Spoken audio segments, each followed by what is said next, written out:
ओम ह्रीं अरहं णमोजिनाणं महान दार्शनिक सिद्धांत विज्ञ आचार्य श्रेष्ठ श्री उमा स्वामी देव विरचित तत्वार्थ सूत्र ग्रंथ अध्याय 4 सूत्र नंबर 6। अब आचार्य कहते हैं कि देवों में इंद्रों की व्यवस्था क्या है। सूत्र नंबर 6। पूर्वयोर नीचे रावी है, ठीक है। पूर्वयोर द्विन्द्रः, पूर्वयोर द्विन्द्रः, पूर्वयोः अर्थात पूर्व के दो भेदों में। पूर्व मतलब पहले वाले, दो भेदों में मतलब भवनवासी और व्यंतर देवों में। द्वि मतलब दो, इंद्रः मतलब इंद्र हैं। द्विन्द्रः दो दो इंद्र होते हैं। मतलब यह हुआ कि भवनवासी और व्यंतरों में प्रत्येक में दो दो इंद्र होते हैं। इनके भेद कितने थे, तो इनके भेद आपको पहले ही सूत्र में बतला दिए गए हैं। उन्होंने वहां पे कहा था दशाष्ट, 10 और 8। तो 10 प्रकार के भवनवासी हैं और 8 प्रकार के व्यंतर। इनमें द्विन्द्रः अर्थात दो दो इंद्र होते हैं। तो भवनवासी के भेद कितने, भवनवासी के भेद हैं 10 और दो इंद्र हुए तो हो गए 20। और 20 इंद्र के ही एक एक प्रत्येक के प्रति इंद्र भी होते हैं। प्रति इंद्र मतलब इंद्र के समान अथवा इंद्र से छोटे जो होते हैं उन्हें कहते हैं प्रति इंद्र। तो ऐसे भवनवासियों के 40 इंद्र होते हैं। और व्यंतरवासियों के कितने हो जाएंगे, तो व्यंतर देवों के टोटल हैं 8। 8 के दुगने होंगे तो हो जाएंगे 16 और उन 16 के दुगने प्रति इंद्र तो हो जाएंगे 32। तो ये 40 और उनके 32 इस प्रकार ये हुए। फिर इसके बाद आते हैं ज्योतिषी देव। तो ज्योतिषी देवों में चंद्रमा इंद्र है और सूर्य प्रति इंद्र है। तो कितने हो गए यहां पर 40 32, 40 और 32 62, 62 और 72, 72 और 2 74, ठीक है। फिर कहते हैं आगे वैमानिक देवों के 12 कल्प, द्वादश जो कहा था, तो 12 कल्पों में एक एक इंद्र और एक एक प्रति इंद्र। तो ऐसे उनके टोटल ये कितने हो गए 24। और फिर मनुष्यों में एक चक्रवर्ती और त्रियंचों का एक, तो 74 और 24 कितने हुए 98, 98। और उसमें एक मनुष्यों का और एक त्रियंचों का, तो टोटल मिला के कितने हो गए, टोटल मिलाकर हुए 100। इन्हें कहते हैं 100 इंद्र। इंद्र मतलब हो गया विशेष व्यक्ति, उस कैटेगरी का सबसे स्पेशल, आज्ञाशाली, बलशाली, ऐश्वर्यशाली, पुण्यशाली व्यक्ति को इंद्र कहते हैं। ऐसा जानना चाहिए, ठीक है। तो यहां सामान्य से सूत्र ने क्या कहा, सूत्र ने कहा पूर्वयोर द्विन्द्रः, पूर्व के दो निकायों में अर्थात भवनवासी और व्यंतर देवों में द्वि इंद्रः, द्वि मतलब दो दो, इंद्र मतलब इंद्र होते हैं।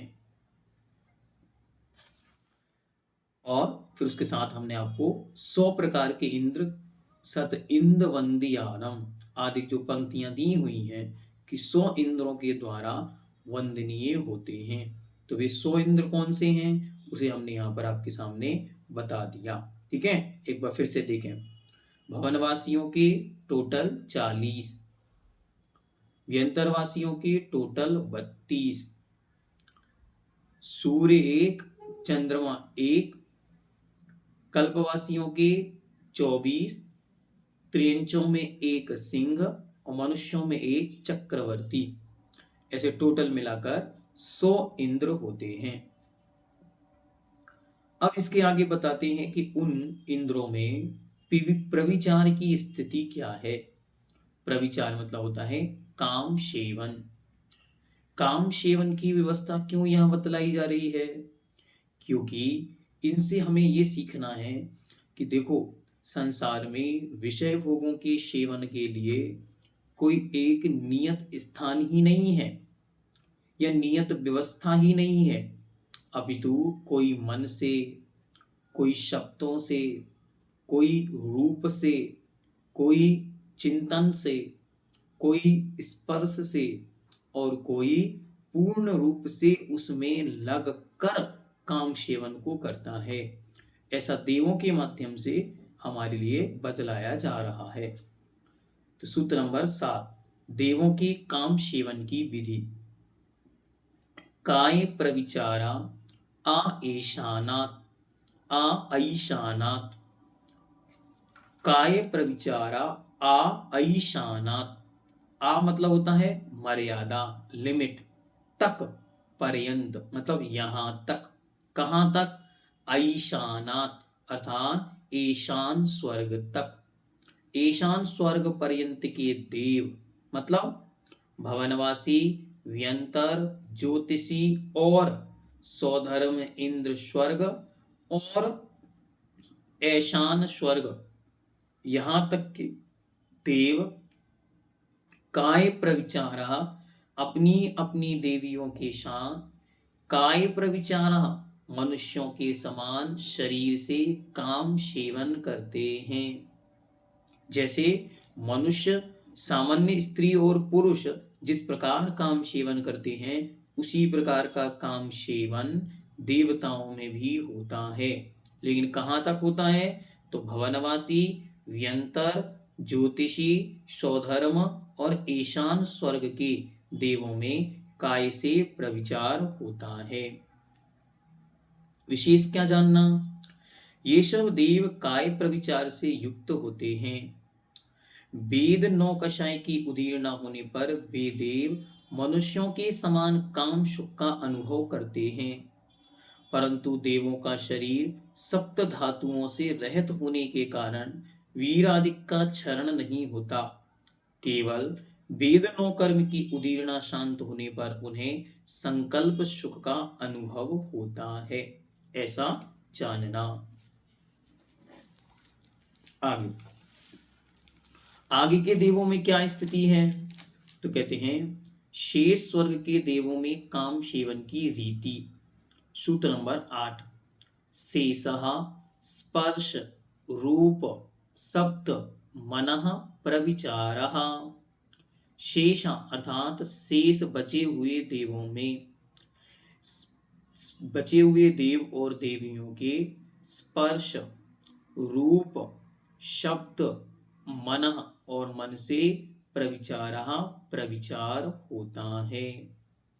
मतलब किन्हीं के स्पर्श छूने मात्र से, किन्हीं के रूप अर्थात देखने मात्र से, किन्हीं के शब्द सुनने मात्र से और किन्हीं के मन अर्थात चिंतन मात्र से ही काम सेवन की तृप्ति होती है। अब किन के यहाँ क्या होता है तो ये टीका ग्रंथों से विशेष जानते हैं। ठीक है, शेष स्वर्गों में अर्थात कहां तक? ईशान के बाद सानत कुमार से अच्युत स्वर्ग तक क्रमशः सानत कुमार माहिंद स्वर्ग के देव देवियों के स्पर्श से परम प्रीति को प्राप्त होते हैं। ब्रह्म, ब्रह्मोत्तर, लांतव और कापिष्ट स्वर्ग के देव देव देवांगनाओं के श्रृंगार, आकृति, विलास, चातुर्य और मनोज्ञ भेष अर्थात सुंदर स्वरूप अथवा मनोज्ञ रूप को देख करके अथवा वस्त्र आदि को देखने मात्र से ही परम सुख को प्राप्त होते हैं। और इनसे ऊपर शुक्र, महाशुक्र, सतार और सहस्रार्ध स्वर्ग के देव देवांगनाओं के मधुर संगीत, कोमल हास्य, ललित कथाएं, आभूषणों के कोमल कोमल शब्दों को सुनने मात्र से ही परम प्रीति को प्राप्त होते हैं। और इनसे ऊपर आनत, प्राणत, आरण्य और अच्युत इन स्वर्गों के देव देवांगनाओं का मन में संकल्प मात्र से ही, स्मरण मात्र से ही, विचार मात्र से ही, चिंतन आ जाने मात्र से ही परम सुख को प्राप्त होते हैं। यहाँ तक 16 स्वर्गों की व्यवस्था बतला दी। इससे ऊपर के देवों में क्या स्थिति है? तो उनके लिए कहते हैं कल्पातीत देवों में प्रविचार नहीं होता। सूत्र नंबर 9, परे प्रविचारः। परे प्रविचारः, परे मतलब इनसे ऊपर, तो 16 स्वर्गों से ऊपर नवग्रैविक, नव अनुदेश और 5 अनुत्तर विमान के देवों में काम सेवन नहीं होता। उनकी काम इच्छा ही उत्पन्न नहीं होती और वहां देवियां भी नहीं होती। बस विशेषता ये जाननी, देवियों की उत्पत्ति तो पहले और दूसरे स्वर्ग में ही होती है। मतलब देवियां जिन पर उत्पन्न होती हैं, ऐसी सैया, ऐसी फैक्ट्री तो केवल सौधर्म और ईशान स्वर्ग में ही है। वहां वे देवियां उत्पन्न होती हैं और नियोगी देव जिनकी वे देवियां हैं, वे वहां आकर अपने अपने नियोग की देवियों को वहां से ले जाते हैं। इस प्रकार की व्यवस्था होती। और 16 स्वर्ग से ऊपर जो नवग्रैविक, नव अनुदेश और 5 अनुत्तर विमान हैं, इनमें देवियां नहीं होती। ठीक है, वहां देव ही देव होते हैं। और वे कैसे होते हैं? अहम इंद्राः, वे कहलाते हैं अहम इंद्र। उनके अपने आप में ही ऐश्वर्यपना होता है। वहां इंद्र, सामानिक, त्रायस्तिंस आदि भेद नहीं पाए जाते, इसलिए वे कैसे होते हैं? कल्पातीत होते हैं। और वे अपने आप में, आचार्य भगवान कहते थे अहम इंद्रः इति अहम इंद्रः, मैं अपने आप में इंद्र हूं, ऐसी जिनकी फीलिंग होती है उनका नाम अहमिंद्र होता है। प्रविचार के अभाव में नवग्रैविक आदि देवों में दुख होता होगा? तो कहते हैं ऐसा नहीं। अच्युत स्वर्ग से आगे सभी देव अहमिंद कहलाते हैं। इन अहमिंदों के कल्पवासी देवों से भी परम हर्ष लक्षण वाला उत्कृष्ट सुख होता है। जब उत्कृष्ट सुख होता है, जब जीव के पास परम शांति की अनुभूति के अन्य साधन उपलब्ध होते हैं, तब उसे प्रविचार का स्मरण भी नहीं आता। इसीलिए बहुत सारे जीव अनेक प्रकार के प्रकल्पों में अपने को लगा लेते हैं, जिससे उन्हें इनसे ऊपर उठने का मौका मिले। उसी प्रकार उन देवों के पास ऐसा परम सुख, हर्ष उत्पन्न होता है, जिसके कारण उनका प्रविचार रूप उपयोग ही नहीं जाता। क्योंकि प्रविचार केवल कामजन्य वेदना का प्रतिकार है, किंतु कल्पातीत देवों की कामजन्य वेदना कभी नहीं होती है। ठीक है, आगे अब जो पहले आपके सामने भेद रखे थे, दशाष्ट द्वादश पंच द्वादश विकल्पः, उनको अब यहाँ पर आचार्य महाराज एक्सप्लेन करते हैं। सबसे पहले भवनवासियों की 10 भेद। भवनवासी देव 10 प्रकार के कौन कौन से हैं? भवनवासिनो सुरनाग विद्युत्सपर्णाग्नि वातस्तनितो दधि द्वीप दिक्कुमारः। भवनवासिनो सुरनाग विद्युत्सपर्णाग्नि वातस्तनितो दधि द्वीप दिक्कुमारः।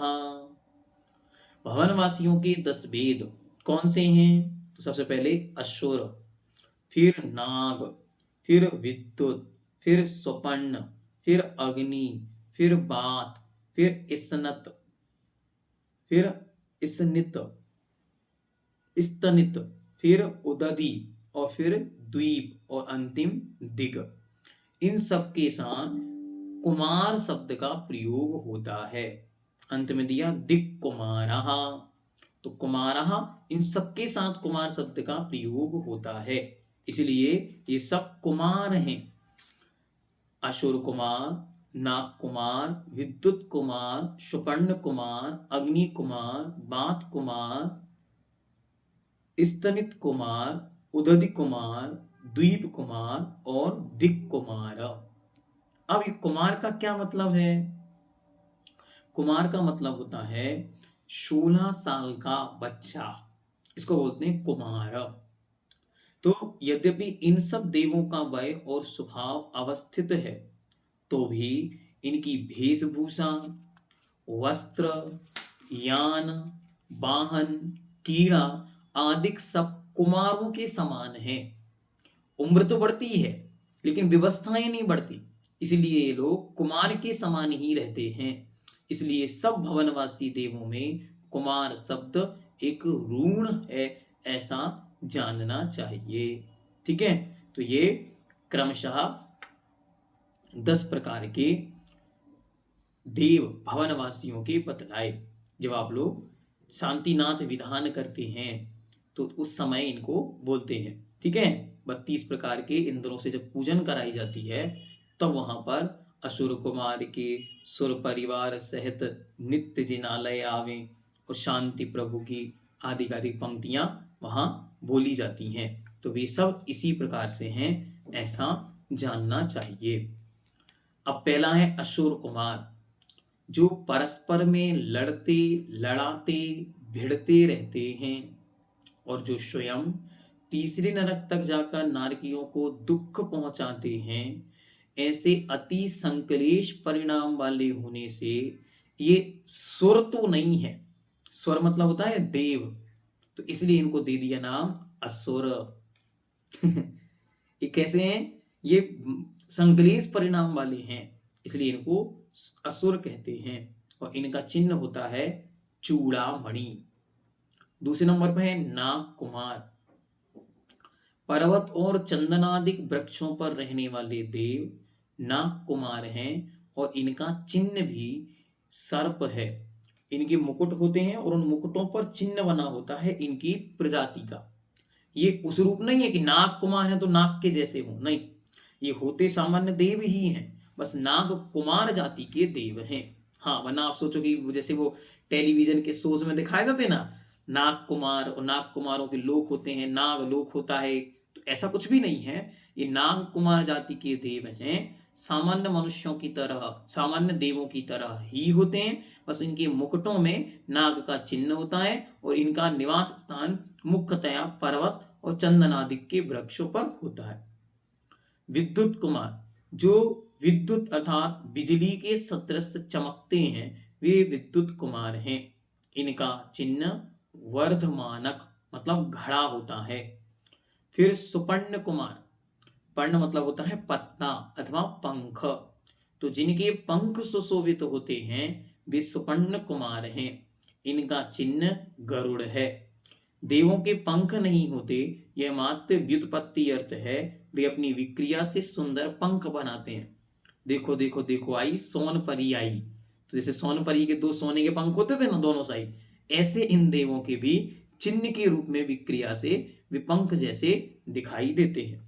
फिर इसके बाद है अग्नि कुमार।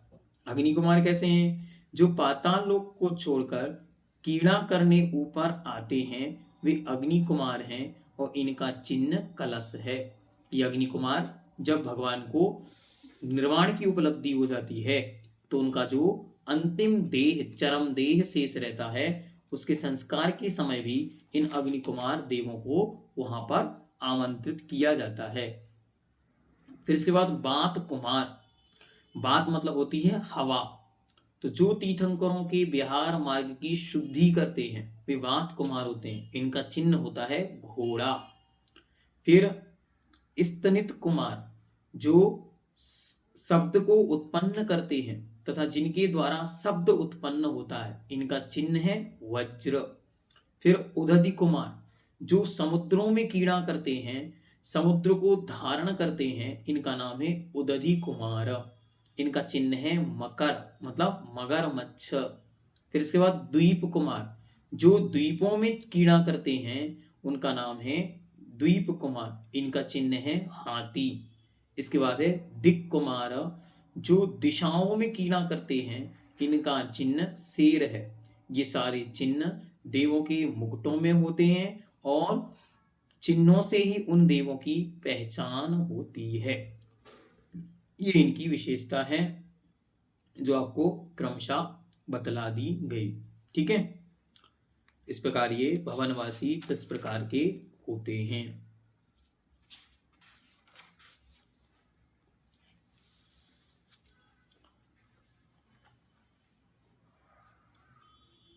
अब कहते हैं व्यंतरों के 8 भेद। हाँ, अग्नि कुमार का चिन्ह होता है कलश। कलश, हाँ, अच्छी तरह ये ध्यान रखना है। इसमें एक शब्द आया है नाग कुमार। तो जो धर्मेंद्र और पद्मावती हम लोग जानते हैं, वे धर्मेंद्र देव और पद्मावती ये नाग कुमार जाति के ही देव देवी हैं। ठीक है, अच्छी तरह ध्यान रखना, क्योंकि अभी इनके विषय में विशेष चिंतन हम आपको आगे देंगे। ठीक है, इसलिए आपको यहाँ पर एक हिंट आपको कर दी कि भगवान पार्श्वनाथ महास्वामी जो कुमार शुभोम की अवस्था में थे, उन्होंने उन जलते हुए नाग और नागिन को जब अंत समय में संबोधन दिया, तो उस संबोधन के बल से वे नाग नागिन मरण को प्राप्त हुए। देव मरकर नाग कुमार भवनवासियों में नाग कुमार जाति का धरण इंद्र, जिसको धरणेंद्र बोलते हैं, ऐसा देव हुआ और पद्मा नाम की उसकी देवी हुई। उसकी 4 देवी थी, उसमें से एक देवी का नाम पद्मा था। ठीक है, जिसको हम लोग पद्मावती के नाम से वर्तमान में जानते हैं। ठीक है, आगे अब इसके विषय में हम कुछ विशेष आपको बतलाने वाले हैं। हम क्या बतलाएंगे, पूज्यवर स्वयं बताएंगे, आपको बस विचार करना है। ठीक है, अब आगे कहते हैं व्यंतर देवों के 8 भेद। तो व्यंतर देवों के 8 भेद कौन कौन से हैं? व्यंतरः किन्नर किम पुरुष महोरक गंधर्व यक्ष राक्षस भूत प्रसाचः। व्यंतरः किन्नर किम पुरुष महोरक गंधर्व यक्ष राक्षस भूत प्रसाचः। व्यंतरः, व्यंतर हैं कौन? किन्नर किम पुरुष महोरक गंधर्व यक्ष राक्षस भूत और प्रसाच। ठीक है, तो ये 8 कौन है? ये 8 व्यंतरों के भेद हैं। अब सबसे पहले व्यंतर देव ये मध्यलोक में रहते हैं।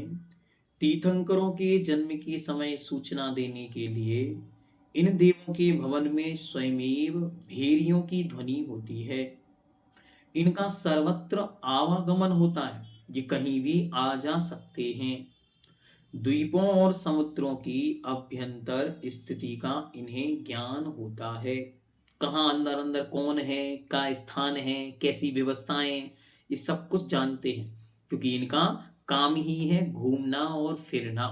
इसलिए इनकी डेफिनेशन बनी यत्र तत्र विचरन्ते इति व्यंतरः। और आप में से भी कोई व्यक्ति बिना कारण के यहाँ वहां घूमता है, तो लोग कहते हैं व्यंतरों की तरह घूमते रहते हैं। कोई काम नहीं जिनके, तो वे बिना प्रयोजन के जो यहाँ वहां घूमते हैं, उनको बोलते हैं व्यंतर। ठीक है, तो ये व्यंतर हुए।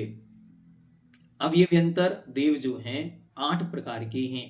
पहले किन्नर, ये समतल भूमि से 10 योजन ऊपर विजयात पर्वत के इसी नाम के नगर में रहते हैं और तीर्थंकरों के कल्याण उत्सवों में मांगलिक गीत करते हुए ये देव सेना के आगे आगे चलते हैं। गान में रति करने वाले किन्नर हैं, इसलिए इनको किन्नर कहते हैं। ये बैंड आदि की व्यवस्था तीर्थंकरों के कल्याणकों में देखते हैं। ठीक है, हाँ, वरना वर्तमान के किन्नरों से आप इनको जोड़ दो नहीं, शब्द वहां से आया है, लेकिन वे देव हैं और ये मनुष्य हैं, ऐसा अंतर जानना। इसके बाद में किम पुरुष, मैथुन में रुचि रखने वाले देवों को किम पुरुष कहते हैं। फिर महोरग, तो महा अर्थात विशाल, उरग मतलब होता है सर्प, तो सर्पाकार से विक्रिया करना इन्हें प्रिय होता है, इसलिए इन्हें महोरग कहते हैं। फिर इसके बाद गंधर्व, इंद्रादिकों के गायकों को गंधर्व कहते हैं। ये वहां क्या करते हैं, गाना आदि गाने का काम करते हैं। फिर यक्ष, जिनकी लोभ की मात्रा अधिक होती है, जो भंडागार में नियुक्त किए जाते हैं, वे यक्ष कहलाते हैं। जो जिनेंद्र देव के जन्माभिषेक के समय सपत्नीक मनोहर गीत गाते हैं, वे यक्ष कहलाते हैं। और अंत में है राक्षस। अच्छा, राक्षस के अद्भुत और पिशाच भी हैं। राक्षस, इन्हें भीषण रूप की विक्रिया करना पसंद है, इसलिए इन्हें राक्षस कहते हैं। आपको भी जिसका मुख प्रिय नहीं होता तो आप कहते हैं कि ये कैसा है, राक्षस जैसा है, मतलब जिसकी विक्रिया विकराल रूप को धारण करती है, वो कहलाते हैं राक्षस। और इसके बाद भूत और पिशाच, जो विविध प्रकार के खोटे कर्म आदि करने में प्रसिद्ध होते हैं, वे भूत पिशाच होते हैं। अब यहाँ एक प्रश्न दिया, उसको और देखते क्या है। खोटे मनुष्यों को चाहने के कारण किन्नर, कुत्सित पुरुषों की कामना करने वाले के कारण किम पुरुष, और मांस खाने से पिशाच आदि कारणों में ये संज्ञाएं क्यों नहीं हैं? क्योंकि वर्तमान में तो ऐसी देखी जाती हैं कि जो खोटे मनुष्यों को चाहते हैं वे किन्नर कहलाते हैं, कुत्सित पुरुषों को किम पुरुष कहते हैं, और मांस खाने वाले भूत पिशाच आदि देखे जाते हैं वर्तमान में। तो आचार्य कहते हैं व्यंतरों में किम पुरुष आदि की क्रिया निमित्तक संज्ञा मानना उचित नहीं है। ये ऐसा करते हैं इसलिए इनकी संज्ञा ऐसी है, ऐसा नहीं है। यह सब तो देवों का आवरणवाद है। ये देव पवित्र वैकृतिक शरीर वाले होते हैं। ये कभी भी असुचि औदारिक शरीर वाले मनुष्य आदि के मांस की कामना नहीं करते। मतलब ये किसी भी प्रकार की बलि, किसी भी प्रकार का भोग, किसी भी प्रकार की हत्या आदि को स्वीकार नहीं करते। ना ही ये किसी से काम सेवन की चेष्टा करते, तो मनुष्य आदि के शरीर की कामना नहीं करते, और ना ही मांस मदिरा आदि के सेवन खान पान की प्रवृत्ति ही करते हैं। लोक में जो व्यंतरों की मांस आदि ग्रहण करने की प्रवृत्ति सुनी जाती है, वह केवल उनकी कीड़ा मात्र है, उनके तो मानसिक आहार होता है। मतलब मस्तिष्क में चिंतन में आया, एक समय होता है, वो समय पूरा हुआ, अपने आप विचार करेंगे, और विचार करते ही कंठ से अमृत जैसा झर जाएगा और उनकी तृप्ति हो जाती है। बाहर से आहार आदि ग्रहण करने की चाहत उनके नहीं होती। ठीक है। अब इसमें जो यक्ष हैं वे यक्ष ही भगवान के यक्ष और यक्षिणी होते हैं। ठीक है। ऐसे 24 भगवान के एक एक यक्ष और एक एक यक्षिणी मुख्य रूप से आगम ग्रंथ तिलोय पंडिती में दिए गए हैं। भैया जी ऐसा आप क्यों बता रहे हैं? ऐसा इसलिए बता रहे हैं क्योंकि भ्रमवशात आपके दिमाग में भी ये बात ठहर गई होगी कि पद्मावती अथवा धरणेन्द्र ये भगवान के यक्ष यक्षिणी हैं। तो आज तत्वांश सूत्र पढ़ते ही ये विषय एकदम क्लियर करना है कि भगवान के यक्ष यक्षिणी तो व्यंतर जाति के देव होते हैं, और व्यंतर जाति के देव अलग हैं, और पद्मावती और धरणेन्द्र दोनों अलग हैं। वे कौन हैं? वे नाग भवन वासियों के नाग कुमार जाति के देव हैं। मतलब ये दोनों भगवान के यक्ष यक्षिणी नहीं हैं। तो फिर भैया जी ये कौन है? ये दोनों तो भगवान के जीवन में जब उपसर्ग का प्रसंग आया, तो क्योंकि भगवान ने उनके जीवन का उपसर्ग दूर किया था, उसे स्मरण करके वे दोनों वहां पर आ गए। लेकिन उन्होंने भगवान के साथ क्या किया? मात्र पूर्व का जो उपकार भाव था, कृतज्ञता का जो भाव था, उन्होंने मात्र उसकी पूर्ति यहाँ की है, इसके अलावा अन्य कुछ भी काम उन्होंने नहीं किया। इसीलिए कि उन्होंने भगवान का उपसर्ग दूर किया। तो पहली बात, तीर्थंकर भगवंतों पर कभी भी उपसर्ग नहीं होता, ये तो केवल हुंडा और शंकुनी काल के दोष के कारण हुआ। दूसरी बात, किसी भी प्रकार का कोई भी उपसर्ग भगवान के लिए जानलेवा नहीं होता, शरीर घाती नहीं होता, इसलिए उपसर्ग को दूर करने की बात भी वहां नहीं बनती।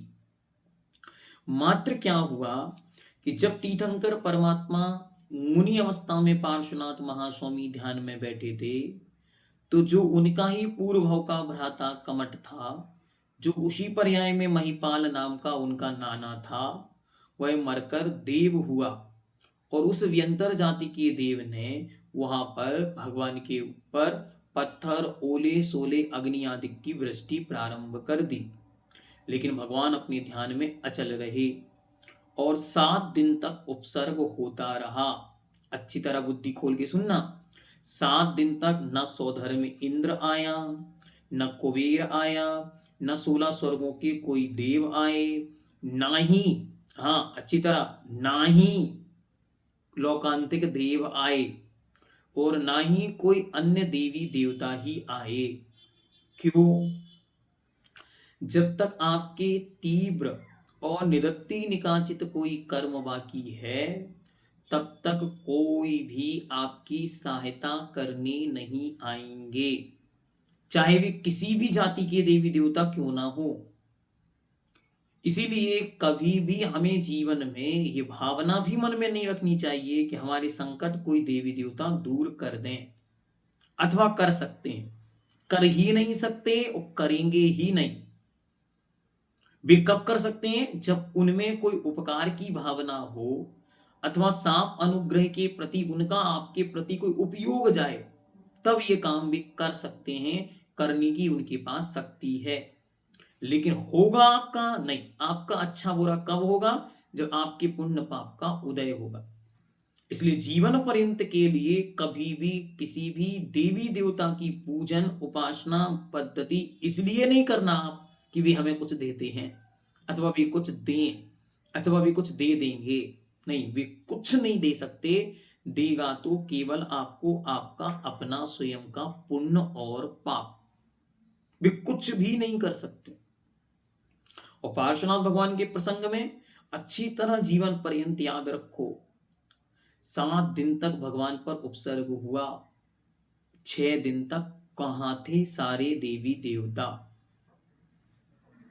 हम तो हमेशा पूछते, प्रश्न है हमारा, आप जाके पूछो उन सबसे जो महान आत्मा आपको बार बार इसलिए मोटिवेट कर रहे हैं कि ये भगवान के देवी देवता हैं, इनकी पूजा करो, तुम्हारे संकट दूर होंगे।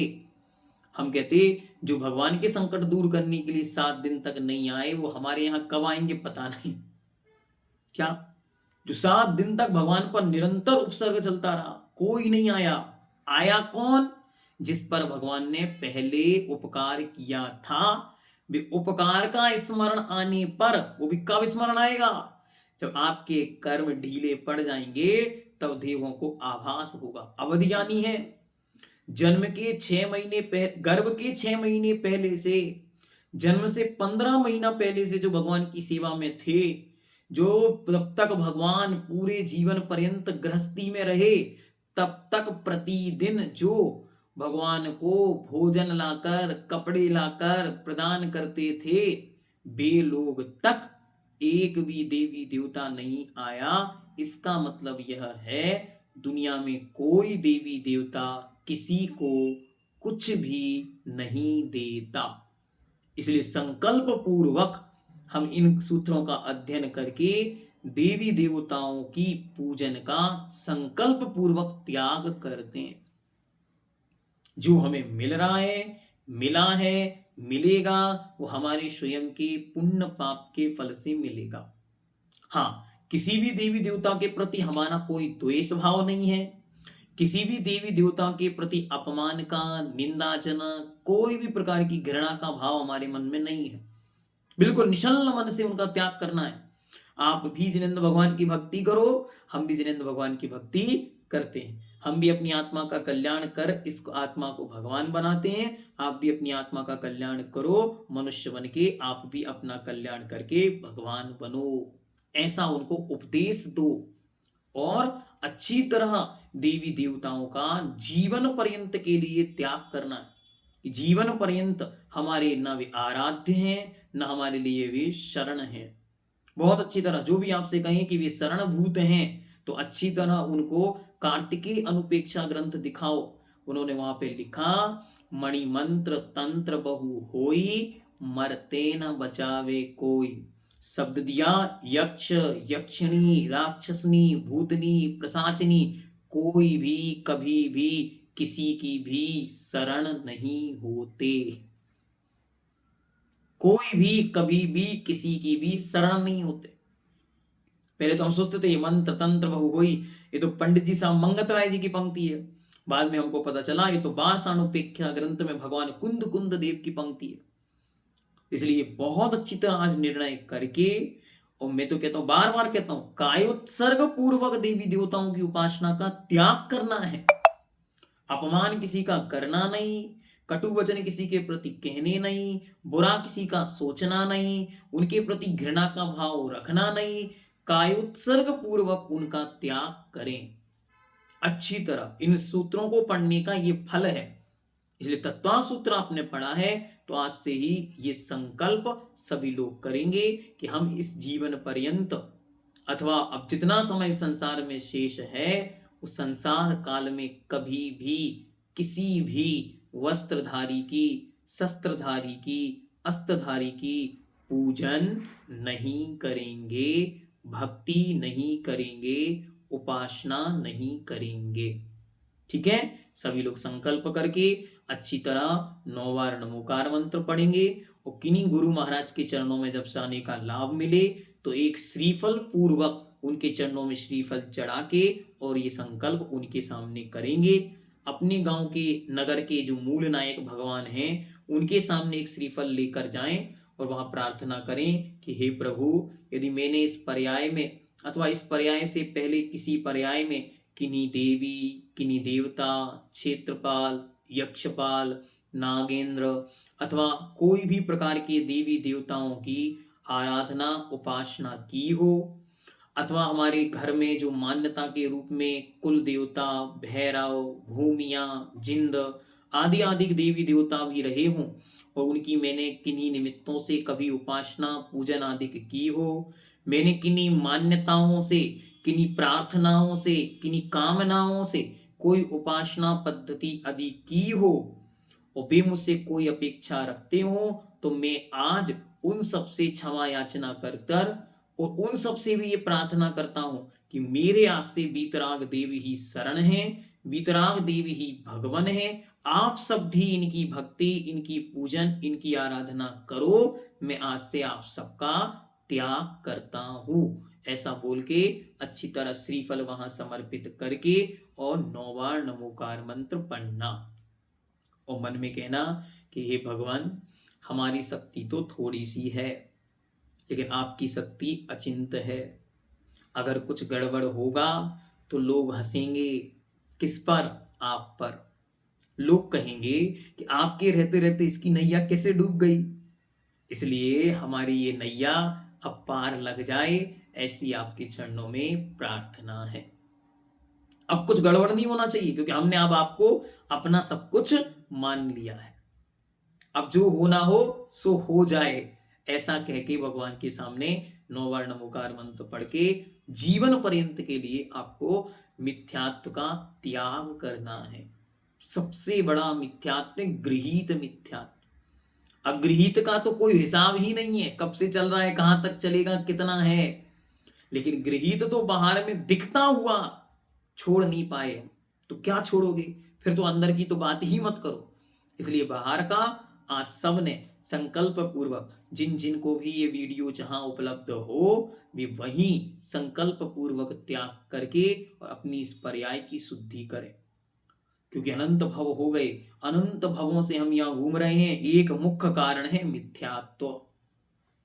कोई भी किसी भी रूप में है, जिनके पास अस्त्र है, शस्त्र है, वस्त्र है, स्त्री है, इन सब का मैं जीवन पर्यंत के लिए पूजन पद्धति का त्याग करता हूँ। सम्मान उनका यथा योग्य जहां जिस रूप में होंगे उस रूप में मैं सदा करता था, करता हूँ, करूंगा, लेकिन कभी किसी की पूजन, किसी को शरण, किन्हीं को अपना ईश्वर, अपना भगवान, अपना आराध्य, अपनी शरण नहीं मानूंगा। जैनम जयतु शासनम।